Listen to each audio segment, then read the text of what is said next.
Assalamualaikum warahmatullahi wabarakatuh. Bismillahirrahmanirrahim. Alhamdulillah wa syukrillah.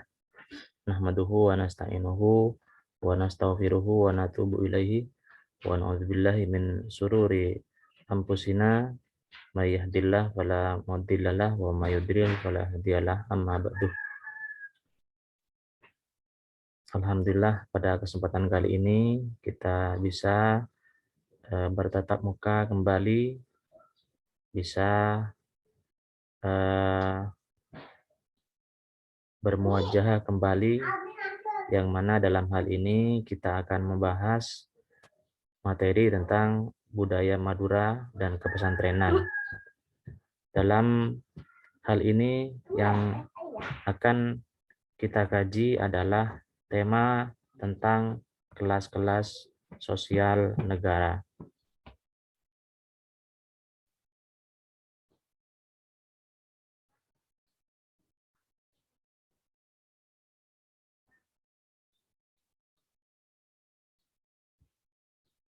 Jadi inilah tema yang akan kita bahas, kelas-kelas sosial negara yang ada di Madura. Kalau kita pahami susunan sosial kehidupan kita di Madura atau lapisan sosial yang ada itu terdiri dari banyak lapisan. Ada kelas bangsawan, ada kelas orangkene, ada kelas pemilik tanah atau tuan tanah, ada kelas pekerja, dan lain-lain sebagainya. Nah, tentu keberadaan lapisan-lapisan sosial yang ada itu tidak muncul dengan sendirinya, tetapi itu merupakan implikasi dari kehidupan sosial yang pernah ada di masa lalu. Oleh karena itu, apa kehidupan sosial atau lapisan sosial yang pernah ada di masa lalu, inilah yang akan kita bahas dalam tema kelas-kelas sosial negara di Madura. Jadi ada kelas-kelas sosial negara yang pernah diakui di Madura ini. Ada 3 kelas negara di Madura pada zaman Belanda. Jadi ini adalah merupakan kelas-kelas negara, ya, lapisan sosial dalam kehidupan kenegaraan yang ada di Madura. Yang pertama adalah kelas sentana. Istilah ini agak asing ya, tetapi sebenarnya tidak asing di masa yang lalu. Jadi kelas sentana, ada kelas mantri, ada kelas abdi. Apa kelas sentana ini? Kelas sentana ini adalah merupakan kelas bangsawan, kelas ningrat, atau kelas priai. Bukan yang dimaksud di sini adalah kiai ya, tapi adalah kelas priai, kelas bangsawan. Kelas ini umumnya adalah keluarga kerajaan. Jadi umumnya adalah mereka yang keturunan kerajaan. Masuk otomatis dalam kelas bangsawan ini. Jadi mereka biasanya mendapatkan gelar Raden ya. Raden. Jadi Raden, kalau perempuan Raden Ayu, Raden, kemudian ada Raden Bagus.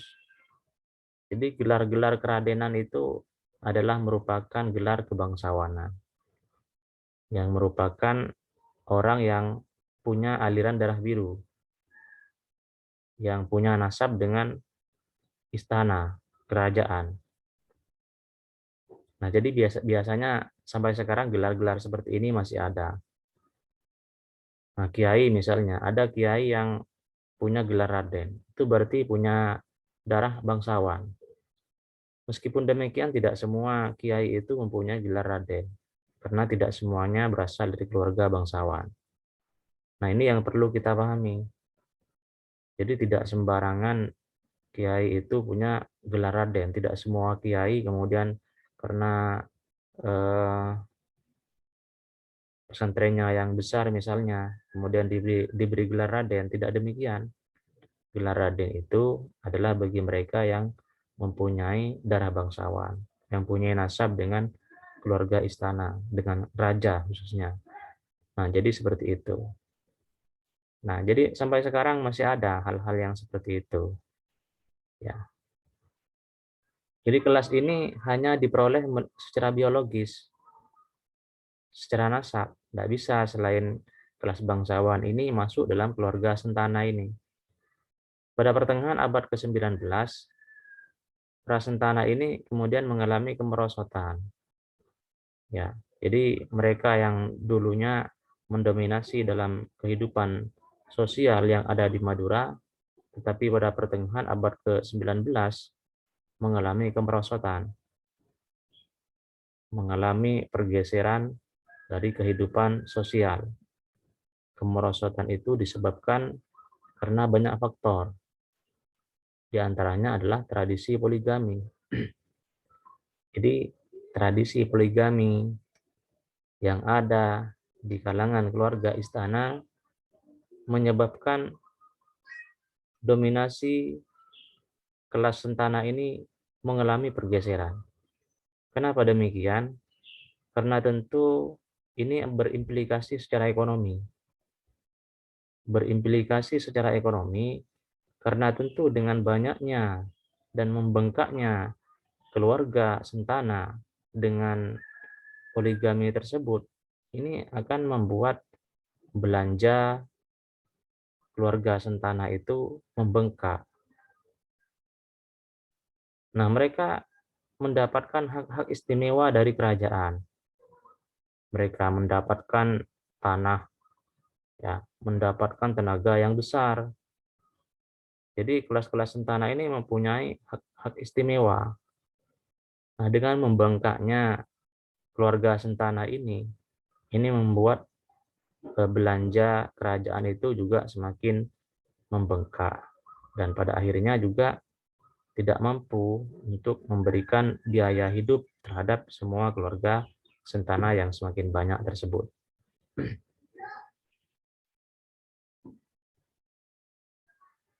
Kemudian terjadi konflik di antara para Sentana untuk memperebutkan kekuasaan sehingga mengundang campur tangan Belanda.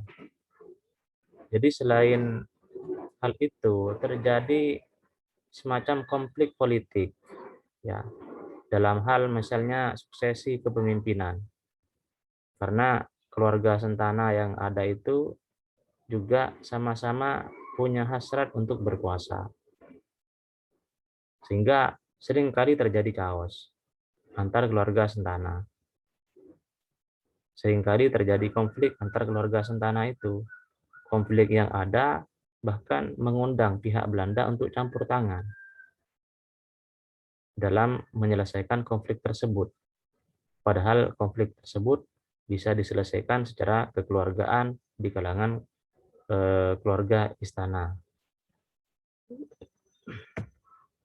Contoh konflik yang pernah ada di antara Sentana yang bisa kita lihat adalah di Kerajaan Bangkalan. Pada tahun 1847, Pangeran Sosro Adiningrat sangat kecewa karena tidak bisa menduduki tahta kerajaan. Sebab Belanda telah memberikan tahta itu kepada saudaranya yang lebih muda, yaitu Adipati Seco Adiningrat. Nah, Belanda tentu dalam mencampuri urusan kepemimpinan yang ada di keluarga kerajaan Bangkalan, tidak akan melihat tradisi-tradisi yang ada. Meskipun di sana ada tradisi yang berjalan di kalangan keluarga kerajaan dalam suksesi kepemimpinan. Tetapi Belanda bekerja untuk kepentingan sendiri dan untuk keuntungan mereka sendiri. Mana yang lebih menguntungkan bagi mereka, itulah yang menjadi keputusan mereka.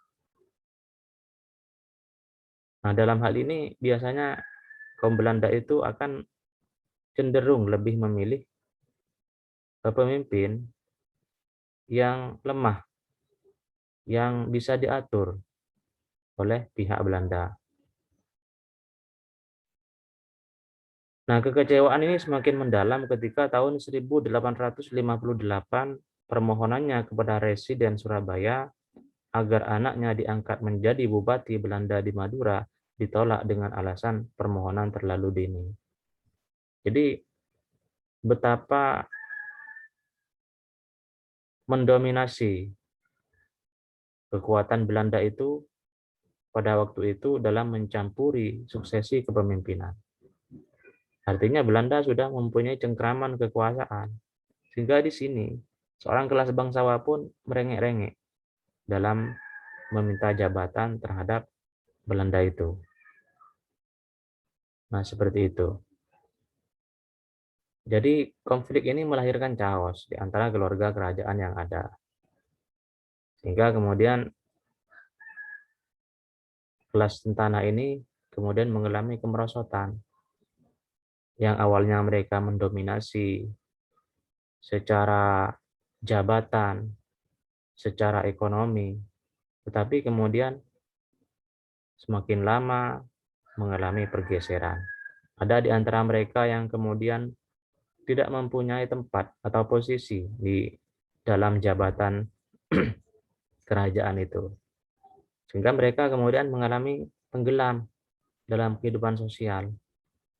Secara ekonomi kemudian mereka tenggelam.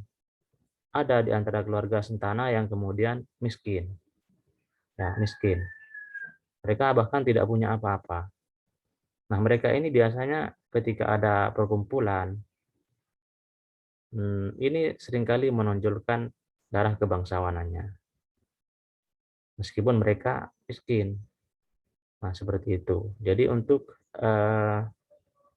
menjaga eksistensi mereka, mereka tetap menonjolkan darah kebangsawanannya. Dan mungkin sampai sekarang hal-hal yang seperti ini masih ada ya,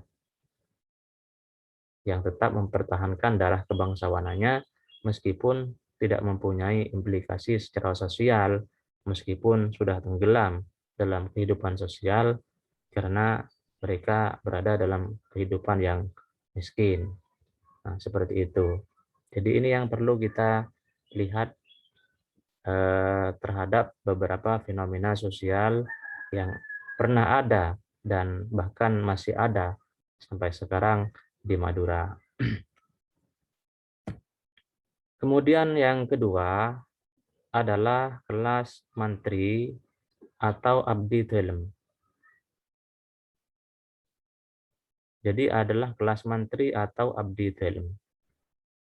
Nah, posisi ini diakui dalam struktur birokrasi, baik oleh raja-raja pribumi maupun oleh rezim Belanda.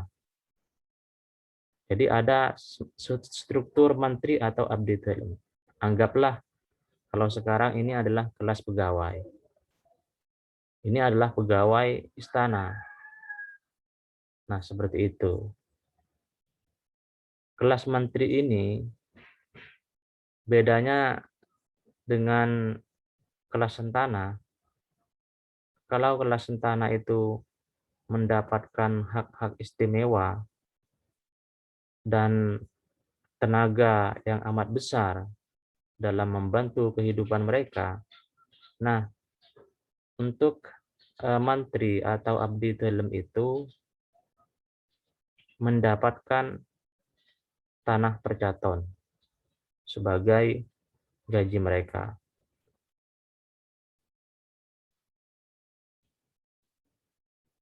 Jadi ini beda kelas, karena kelas menteri tidak akan bisa naik ke dalam kelas sentana. Sehingga kelas menteri ini kemudian mempunyai kehidupan sosial mereka sendiri dengan sesama menteri. Nah, karena posisi menteri itu diangkat seumur hidup. Posisi menteri itu diangkat seumur hidup dan hampir sama dengan kerajaan, yaitu berdasarkan keturunan. Jadi suksesi pergantian menteri itu dilakukan dari generasi ke generasi. Kalau bapaknya menteri, otomatis anaknya menteri. Seperti itu.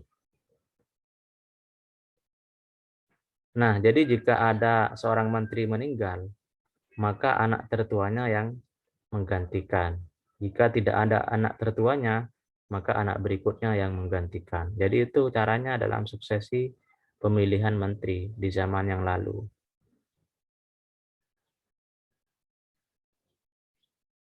Oleh karena itu saya katakan tadi, para menteri ini mempunyai kehidupan sosial sendiri yang mereka lakukan antara sesama menteri.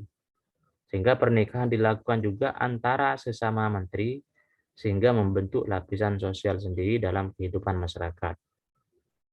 Nah, seperti itu. Kalau dilihat dari sisi pekerjaan, menteri ini menduduki adalah orang-orang yang punya keahlian, yang mempunyai yang menduduki jabatan-jabatan tertentu. Misalnya ada yang eh, duduk di kejaksaan, ada yang duduk di dalam menangani hukum, ada yang duduk dalam menangani keamanan, ada yang duduk dalam menangani persoalan pendidikan, menjadi guru, ada yang duduk dalam menangani persoalan kesehatan. Nah, ini adalah mantri, jabatan mantri. Kalau menurut catatan yang ada di dalam buku History of Madura, dikatakan bahwa di Bangkalan pada waktu itu ada sebanyak ratusan mantri. Begitupun juga di Kerajaan Sumeneb. Ya. Jadi mereka ini adalah orang-orang yang punya jabatan, yang jabatannya itu dialihkan secara turun-temurun. Sehingga kelas-kelas mereka tetap ada di kelas itu. Nah, seperti itu. Menurut Kunto Wijoyo, menteri ini adalah jabatan keluarga yang bisa diwariskan secara turun-temurun, sebagaimana yang saya jelaskan tadi. Tetapi seorang menteri yang diketahui melanggar akan dipecat, sehingga ia akan kehilangan bukan hanya kedudukan, melainkan seluruh fasilitas seperti tanah percaton. Nah, ini ya, kalau dia melanggar, makanya seorang menteri itu biasanya harus patuh terhadap istana dan terhadap keluarga istana, keluarga bangsawan. Karena kalau melanggar dia akan dipecat. Ya, kehilangan jabatan juga kehilangan tanah percatonnya. Nah, seperti itu. Kalau pelanggarannya kecil, menteri hanya kehilangan simbol kebangsawanannya, simbol kementeriannya, tetapi tetap mendapatkan tanah percaton. Tetapi kalau pelanggarannya berat, maka menteri ini akan kehilangan semuanya, kehilangan tanah percaton dan jabatan, sehingga dia otomatis akan turun ke dalam kelas sosial yang ada di bawahnya. Nah, jadi seperti itu. Ya. Nah, dilihat dari tugas dan pekerjaan, ya, menteri ini bisa menempati banyak posisi sebagaimana yang saya katakan tadi, baik dalam administrasi, keamanan, hukum, dan berbagai jabatan istimewa yang ada di istana. Para menteri ini ada yang memang bertugas secara pribadi di istana dan ada yang bertugas secara kenegaraan. Bahkan ada menteri yang bertugas untuk Belanda. Jadi mereka bertugas di residen Belanda.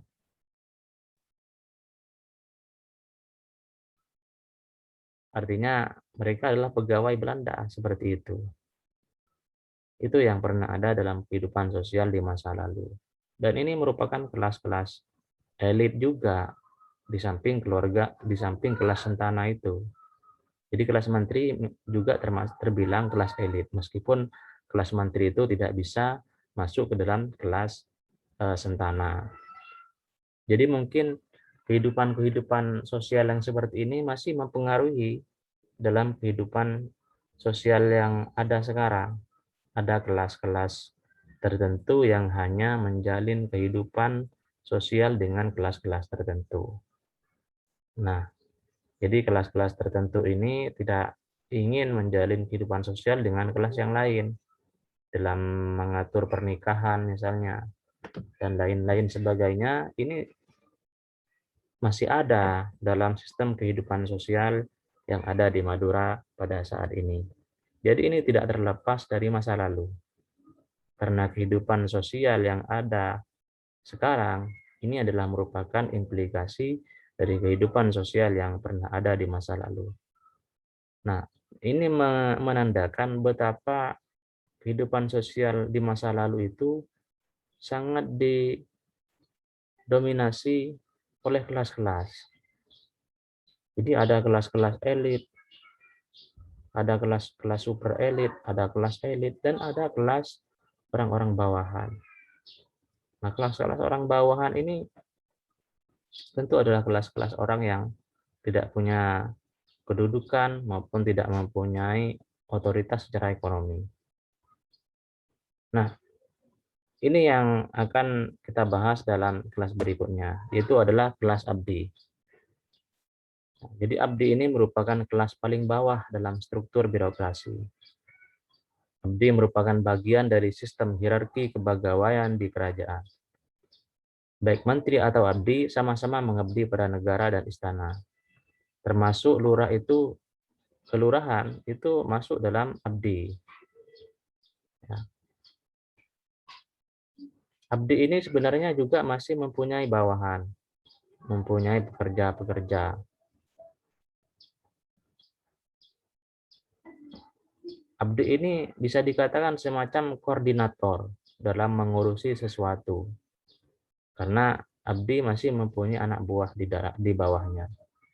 Nah, jadi seperti itu. Oleh karena itu, kalau kita melihat susunan sosial yang ada tadi, maka kerajaan itu mempunyai susunan yang lengkap, mulai dari struktur yang paling bawah hingga struktur yang paling tinggi. Kerajaan itu mempunyai tukang dari banyak elemen. Ya, di bawah abdi ada tukang rumah, tukang perkebunan, dan tukang-tukang yang lain yang dibutuhkan di kalangan kerajaan itu sendiri. Nah, seperti itu. Makanya sampai sekarang istilah tukang masih ada. Istilah tukang masih ada ya. Jadi itu adalah hasil dari kehidupan masa lalu yang pernah ada di dalam kehidupan sosial kita.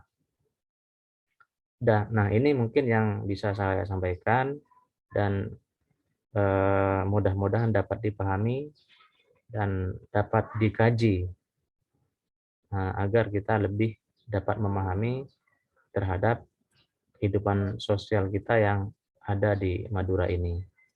Terima kasih. Ihdinas siratal mustaqim. Assalamualaikum warahmatullahi wabarakatuh.